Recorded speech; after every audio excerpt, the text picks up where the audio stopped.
It's about a morning when a letter arrives. He says, "I remember the morning the letter came. It was from the Office of Inland Security. Imagination," the letter speculated, "was a problematic force. Its use best left to experts. An imagination in the wrong hands, missing the guidance of democratic reasoning and fed the wrong ideas. We will carry what we know, what it can mean to have your country under you like a hammock, what it is to take part in the world instead of using your people as fodder expression. We'll carry all of this into other countries. It will be hidden in our reach out across to find meeting grounds like seed gardens to remind us what it means to be human. Perhaps then the memory of one will kindle the memory of another, a burst of electricity across a chasm.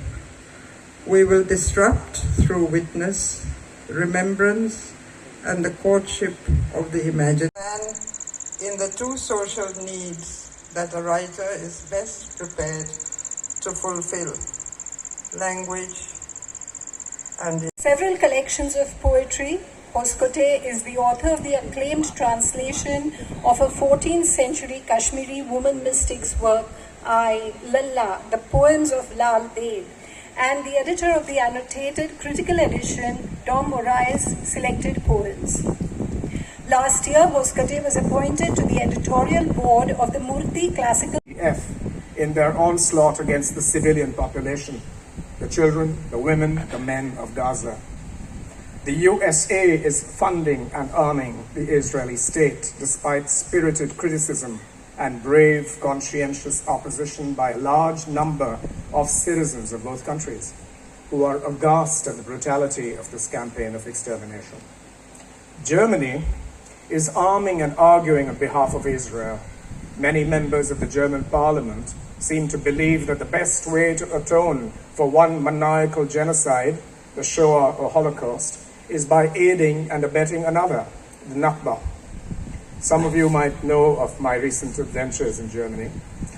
I was accused of anti-Semitism by the culture minister of Germany and by some folks in the German media, which was rich, coming from the grandchildren of mass murderers and addressed to me, members of whose extended family perished in the death camps of the Nazis. Wherever we may be in this world governed by the butterfly effect, however far apart in geographical terms, all our destinies are closely linked. The pathologies of control, the protocols of constraint, the mechanisms of oppression, and the techniques of expulsion are today interchangeable across Gaza, Kashmir, Manipur, the mineral-rich tribal districts of India, and the borders of Delhi, where India's farmers have assembled to demand justice as we speak here. In brief, wherever polarization has become the key political paradigm, vengeance a cultural leitmotif, and antagonism the dominant form of social relationship, and wherever the Führer principle holds sway, and as some of you know, it goes like this: absolute authority flows down from above, absolute obedience flows up from below. In this spirit of pensive prayer and deep sadness at a precarious, percussive, and even traumatic historical moment, I would like to share with you one of the greatest, most moving poems ever written in the German language.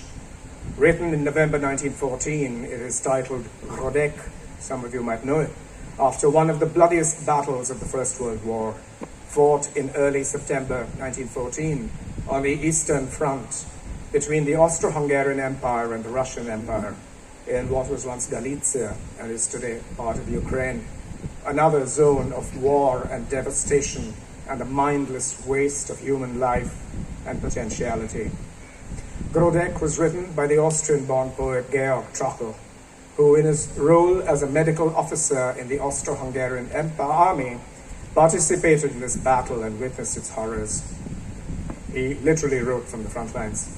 In his official role, he saw the brutalized bodies of soldiers come in and tended to those who had been wounded and maimed in terrifying ways. He had to tally the mounting numbers of those fallen in combat, all young men with the entire arcs of their lives ahead of them, horizons that they would never explore. Grodek was the last poem that Trakel would write. It was found among his effects 2 months after the battle, scrawled on the back of his will. In a deep sense, Grodek was Trakel's last will and testament, his legacy embodied in a soul-racking cry.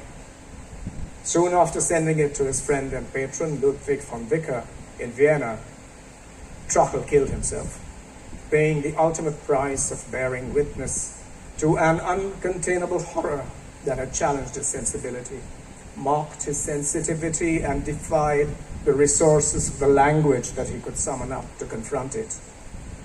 I will read Grodek, first in the original and then in translation as part of what I regard here as my prayer. Göttlichen Waffen, die goldenen Ebenen und blauen Seen, darüber die Sonne düster hinrollt, umfängt die Nacht sterbende Krieger, die wilde Klage ihrer zerbrochenen Münder. Doch stille sammelt im Weidengrund rotes Gewölk, darin einst zum Ende Gott gewohnt. Das vergossene Blut sich Monokule, alle Straße münden in schwarze Verwesung. Unter goldenem Gezweig der Nacht und Sternen, es schwankt der Schwester Schatten durch den schweigenden Hain. So grüßen die Geister der Helden, die blutenden Häupter, und leise tönen im Rohr die dunklen Flöten des Herbstes. O stolzerer Trauer, ihr ehernen Alterer, die heiße Flamme des Geistes nährt heute ein gewaltiger Schmerz, die ungeborenen Enkel. And the translation goes like this. At evening, the autumn forests ring out with deadly weapons, the golden plains and blue lakes over which the sun rolls darkly. The night rounds up dying soldiers, the feral wails from their smashed mouths.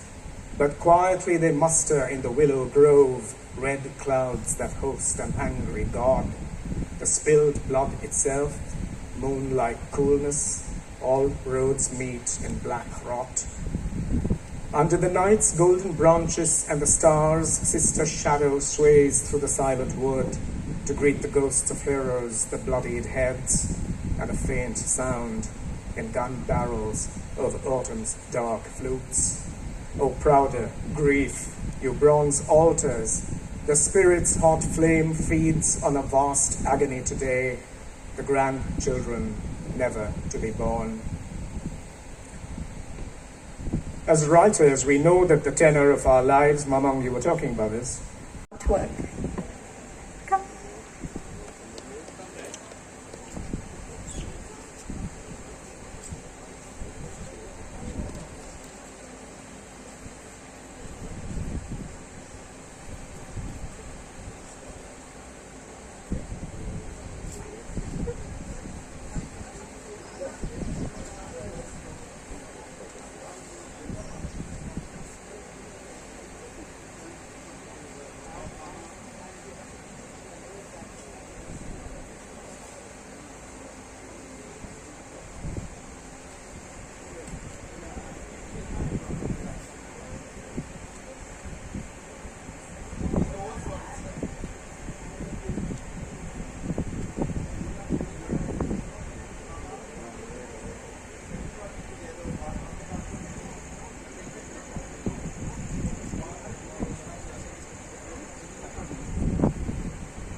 Ladies and gentlemen, he is so shy. 1, 2, and 3. This is the artwork specially created for the Goa Art and Literature Festival 2024.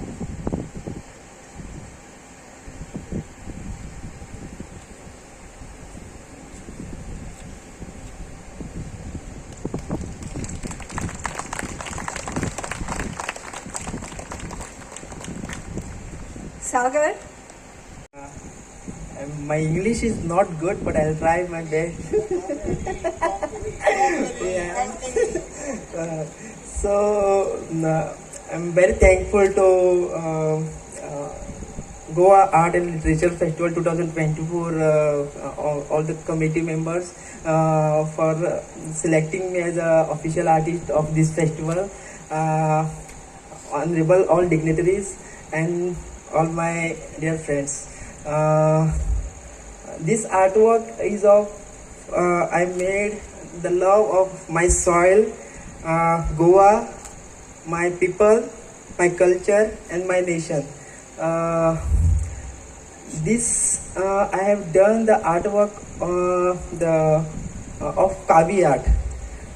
Kavi art belongs to an origin from Goa, which is on the way towards dying. So and start it all. later.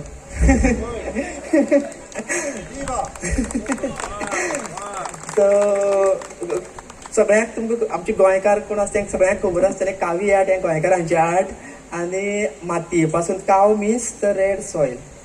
So it is a local art from Goa. देवळांनी घरांनी आसताले वण्टींचेर पण ते मरताले कारण region की artist तेजेर कोण काम करीना तशें आनी हांगसरल्यान आर्टिस्ट आशिल्ले ते म्हाका दिसता पोर्तुगीज टायमार भायर गेले म्हणल्यार Maharashtra Karnataka even Kerala. So art work हांगसर त्या टायमार कितें केलें 400-500 वर्सां ते तशेंच उरलेले. Being an artist of 21st century, हांवें COVID-19 टायमार कावी आर्टाचेर गेलो हांव. COVID-19 खूब जाणांक लागून वायट आशिल्लो पण म्हाजे खातीर COVID-19 खूब बरो आशिल्लो. रिजन कावी आर्ट हांवें त्या टायमार एक्सपेरिमेंट करून म्हाका दिसता नवरात्रांक हांवें तेन्ना 9 देवी काडल्यो. म्हाका दिसता ही सगळी कृपा आशिर्वाद कितें म्हाका मेळटा पळय न्ही तो म्हाका त्या देवीनी 9 देवीनी दिलो आनी हे तांबडे मातयेन दिलो म्हणून आयज हांव तुमचे मुखार हांगसर आसा. So even sir, this is when I started the campaigning of Kavi art. This Prime Minister of India, recognized this art form nationally, and it got a national platform. So.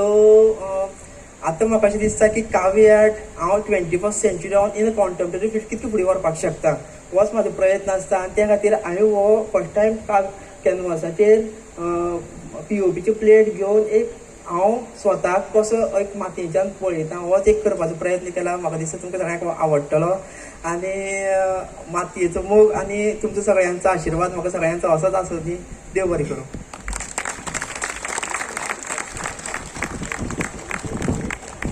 He's bubbling with so many things to tell you. He doesn't know what to tell you, how much to tell you. But what he said was...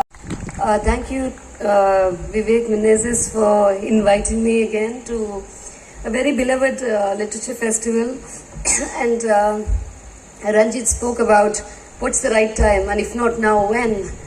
And I think especially a lot of us in the literary community, writing community, are often feeling left out or bad because the numbers, there's not enough voices asking for a ceasefire, speaking about the genocide in Gaza, and I just borrowed his curfew, and I think that for people who don't find courage, please borrow courage. I'm just going to read. So my poetry collection was out a couple of days ago, and it's called Tomorrow Someone Will Arrest You. And I'm going to read these poems. A poem on not writing poems. These days I write nothing except my eyes. Why share my drugs of angst or absolute godlessness when the price they have said will have to be paid in blood? Why speak of meat or beef when the aftertaste of talk is not just a threat of televised gang rape, but a village gathering to slaughter a man? Again, why force fit my words to capture the state, its terror, this state of terror, when friends who planned to read Marx had prison cells waiting for them? So why risk, why run for dear life, why rage at all? What cannot be said must be suppressed. Why show the scar on your thigh to strangers? Lessons I once learnt in my bedroom are lessons for life. So in lamp black, I only write my eyes in the ritual way some Tamil women draw a column each day. Rice flour, outsparking the early morning sun, rigid dots anchoring snaking lines, all discipline, a deception to hide the wildness, all symmetry, an excuse for keeping count. Watch a woman's hands dance in intricate design, learn that it's her desire she's pouring out on her doorstep. Like her, this woman in the mirror is a woman who pretends to know her place. Each night, she washes her eyes, unwraps her word wounds, takes them to bed. At daybreak, she applies a fresh dressing. Thank you. One of those things that, between my last collection, which appeared 12 or 14 years ago, and now is that I've become a mother, and I think it's irrevocably changed me. And the kind of poetry I write, and it's also, I think, part of what's happening now in Gaza, 12,000 Palestinian children dead, means that every time I kiss my children, or I put them to bed, or I watch them play, or I indulge in anything they ask, there's only one thing I think, well, there are children who don't exist anymore, and it's so unfair. You who never run out of words, you who never run out of words, comrade who bombards me with endless numbered arguments. How do you believe in absolutes as the seas rise, as ice shelves break, as spring comes in winter, as monsoon turns into a torrent of cyclones, as life halts for years and days resemble abandoned roads? Here, life is a roll of dice, a vagabond's paradise, but you dream in black and white. You punctuate small talk with your slogans, dazzle us with history as anecdote, joke, warning. Broken within, I ramble to a friend who soon turns lover. The comrade, he's my conscience, he has my heart, but he's unadulterated gold, too pure to be a jewel, too soft to hold a gem. To his spotless blue sky, I'm a thunderstorm sending forth portents. We share you like a secret, I promise to be strong. In the kitchen, you and I, we hear the radio. The earth is on fire, the reports say. And I ask you, unsure, if we did right in having children. And for the first time, comrade, I catch your silence.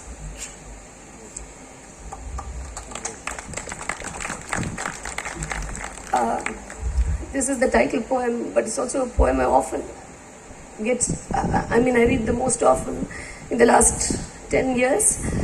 Were arrested in the UAPA. Tomorrow, arrest you and will say the evidence is that there was some problematic book in your house. Tomorrow, someone will arrest you and your friends will see on TV the media calling you terrorist because the police do. Tomorrow, someone will arrest you. They'll scare all lawyers. The one who takes up your case will be arrested next week. Tomorrow, someone will arrest you. Your friends will find you active on Facebook a day later. The police logged in as you. Tomorrow, someone will arrest you. Your friends will find that it takes 4 days to find 1,000 people to sign a petition. Tomorrow, someone will arrest you. Your little child will learn what UAPA stands for. Your friends will learn of Section 13.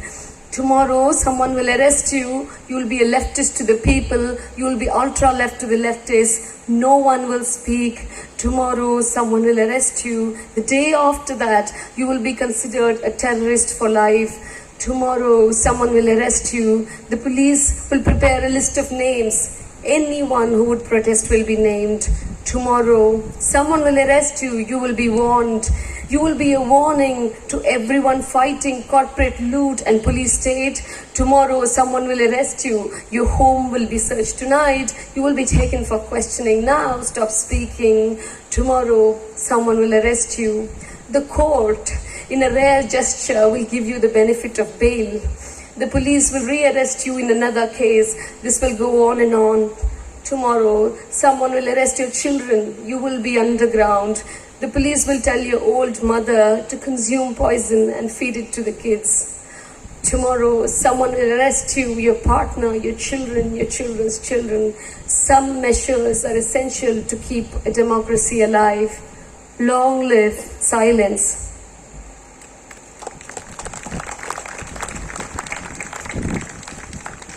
Novelist, translator and recipient of the Wyndham Campbell Prize from Yale University and the Sahitya Academy Award. His published works include the novels M and the Big Whom, The Education of Yuri, Murder in Mahim, and 2 poetry collections. He has translated Damodar Mauzo's latest novel into English titled Boy Unloved. May I request from the audience Vinuta Malya to please a 5-year term as a member of the Executive Board and Finance Committee of Sahitya Academy, New Delhi. Presently, he is the co-founder and co-curator of the Goa Arts and Literature Festival. Handing over the mic to the team.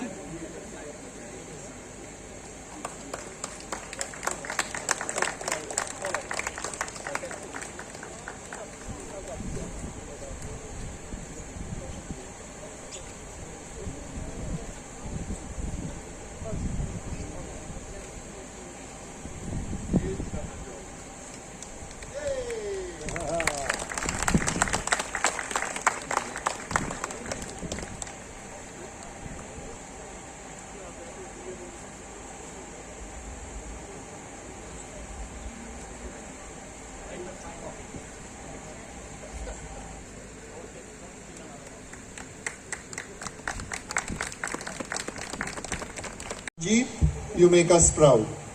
Thank you.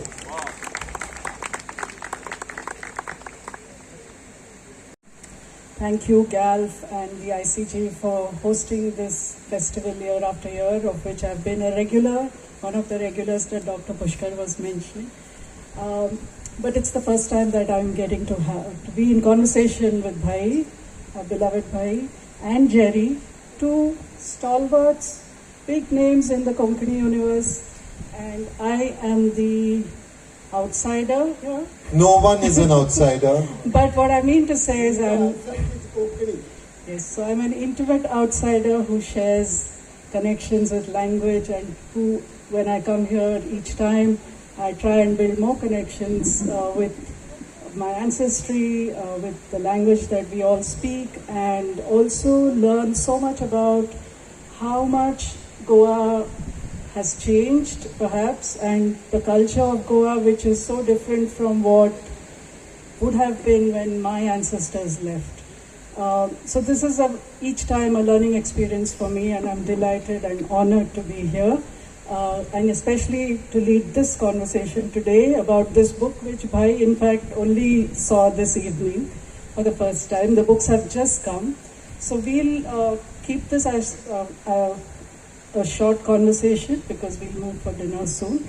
But I wanted to begin by asking you, Bhai, that this is, the novel is about a teenage protagonist. And you are in your mid-70s, am I right? And, okay, nearing 80. And at this time, most novelists write about aging and loss and grief and memory, but what made you go back to to go the other way in that sense and talk about a teenage protagonist? And does it draw from your own adolescence in some way? I'm not sure, but I don't think I've grown old. And I always feel one with the youth. So that probably led me to take up the issues related with the millennial children of this new century. And I have been very close to my grandchildren. And they also share their anxieties with me, what's happening in the college, what happens around them. So probably that is the reason why I thought I should write about them. That's all. Jerry, my next question is to you about you've been translating from Marathi for a while, and one book from Hindi. And one book from Hindi, Swadesh Deepak. This is your first Konkani book. So, did you have to learn, unlearn? How did it happen? I tell you, the problem with Konkani is that it is a wonderful language and it is also a shapeshifter. So, Bhai comes from South Goa, I come from North Goa, and therefore there are two Konkanis inside our heads. They are Doodh Bahins. They are both mothers, fed from the same milk. They are nurtured by the same land. They are coddled by the same rivers, but they are also fundamentally different. And Bhai also writes in Devanagari, and he is a great proponent of the idea of Konkani to be written in the Devanagari script. As well, perhaps it should be. So when I was reading it, I often had to read it aloud to hear the word inside my head. Because what Devanagari will not do is give you A's, it will not give you Z's, and we have A's and Z's in Konkani because we have a Portuguese imprint, and you have to hear Bhai speaking Portuguese. He speaks in elegant, beautiful Portuguese. Once he was talking to me and he said something in Portuguese, and one of my cousins was there and she said, he's Christian. So I said, in all but faith. Because he speaks a beautiful, elegant Konkani Portuguese that was taught to him back in the day. It is probably not a Portuguese that's spoken in Portugal anymore. So it's just wonderful to be working with this. Learning and unlearning, I think, is something that you do with every single project that you take up. Because, Daya Pawar's Balut was Dalit Marathi. When I did the Warkari poets, it was 13th century to 19th century Marathi. When you're doing someone like Swadesh Deepak, it's Hindi, but it's Hindi with Urdu and Punjabi in the middle, and certainly misquoted English. So each time you're confronted with the way language continually shapeshifts and challenges you to catch the shapeshifting in another language. So what drew you to this particular novel? First of all, it's Bhai. Okay. Two things. One is quite like you. When I was reading it, I was fascinated by the fact that the protagonist is a 14-year-old. And it seemed to me as if Bhai has never said this, but I think he was conducting a Gedanken, a thought experiment, asking himself, what would happen to a child if it grew up without love? Vipin has two parents from hell. They do not ever physically maltreat him, but they emotionally deform him. And they deform him to the extent that he is probably very intelligent at some cerebral level, but at an emotional level, he is almost arid and a desert.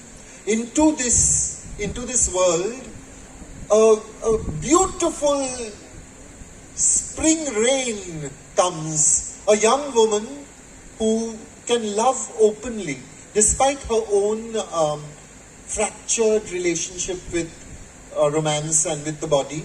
She offers love like a buffet, and he seems picky, choosy, and reluctant. And I thought, as an experiment in how necessary love would be to our complete development, this was an astonishing book, because there is a certain trajectory that is followed. It's a trajectory of emotional growth. And I often think that when we do the Bildungsroman, we do the growth, how do we plot this development? And I saw a very beautiful pattern of development here that I was eager to explore in English. Did you notice a change in Bhai's writing style from, say, Carmelin, which was his early novel, which won this Sahitya Academy? I'm very lazy, and I'm shamelessly lazy at some fundamental level. So I read Carmelin in English, and despite reading it in English, something came bursting through. Like I read it as if some part of me was sociology, like a sociologist. Some part of me was saying, Amcheti, is she ours? Like, this is our Carmeline from our Goa, living this kind of life? You know, in that kind of almost stupid upper caste way where you cannot imagine what life would be like. So another part of me was almost shocked by this novel. A third part of me was a very young writer who was standing back and saying, I want to write like this, and this is how you did this, I want to do that. You know, there's various Jerrys who are reading a book. There's not just one Jerry. This Jerry, now reading Carmeline again in Konkani, is deeply desirous of retranslating it. Really wants to do. Like, I want to see how this Carmeline will shape under my hands. I want this Carmeline I want some ownership in this Carmeline. So what I think that is one of the things that as a translator one does. You want to say, oh look, he set out a feast. Oh look, what a beautiful thing he did. Can I co-own this in a small way? Can I be part of this beautiful thing that has happened here? And so, you know, one of my dreams is to translate Carmeline, probably. What do you think of that guy? Well, I'm listening to him as if he is talking about some wonderful book, somewhere written by somebody. Nice to listen to him. By the way, I just want to show you. This is the Konkani book, which runs into 352 pages. And though he has not translated it verbatim, but yet it is almost the same, 360. So they look different, but they are the same. So this is the third translation of the novel, right? Yeah. In fact, when I finished writing this book, and I believe that once it is written, it belongs to it goes in the public domain. I don't have any more right to speak about that. That is why I preferred this to speak about the book. Now that it has gone into translation into English, I think it is Jerry's book. It's no more my book.